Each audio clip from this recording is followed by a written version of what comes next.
പഹൽഗാം ഭീകരാക്രമണത്തിന്റെ പശ്ചാത്തലത്തിൽ കേന്ദ്ര ആഭ്യന്തര മന്ത്രാലയത്തിന്റെ നിർദ്ദേശപ്രകാരം മെയ് 7-ന് കേരളത്തിൽ 14 ജില്ലകളിലും തിരഞ്ഞെടുക്കപ്പെട്ട സ്ഥലങ്ങളിലും മോക്ക് ഡ്രിൽ സംഘടിപ്പിക്കുന്നു.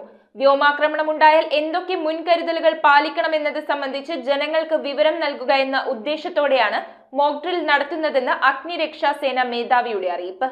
പഹൽഗാം ഭീകരാക്രമണത്തിന്റെ പശ്ചാത്തലത്തിൽ പാകിസ്ഥാനുമായി സംഘർഷ സാധ്യത നിലനിൽക്കുന്ന സാഹചര്യത്തിൽ വിവിധ സംസ്ഥാനങ്ങളിൽ സിവിൽ ഡിഫൻസ് മോക്ക് ഡ്രില്ലുകൾ സംഘടിപ്പിക്കണമെന്ന ആഭ്യന്തര മന്ത്രാലയത്തിന്റെ നിർദ്ദേശപ്രകാരമാണ് കേരളത്തിലെ 14 ജില്ലകളിലും തിരഞ്ഞെടുക്കപ്പെട്ട പ്രദേശങ്ങളിലും മോക്ക് ഡ്രിൽ സംഘടിപ്പിക്കുന്നത്. വ്യോമാക്രമണം ഉണ്ടായാൽ എന്തൊക്കെ മുൻകരുതലുകൾ പാലിക്കണം എന്നത് സംബന്ധിച്ച് ജനങ്ങൾക്ക് വിവരം നൽകുക എന്ന ഉദ്ദേശത്തോടെയാണ് മോക്ക് ഡ്രിൽ സംഘടിപ്പിക്കുന്നതെന്ന് അഗ്നിരക്ഷാ സേവാ മേധാവി മനോജ് എബ്രഹാം അറിയിച്ചു. News desk metro 7. Study German at International Language Academy, ELA Cochin.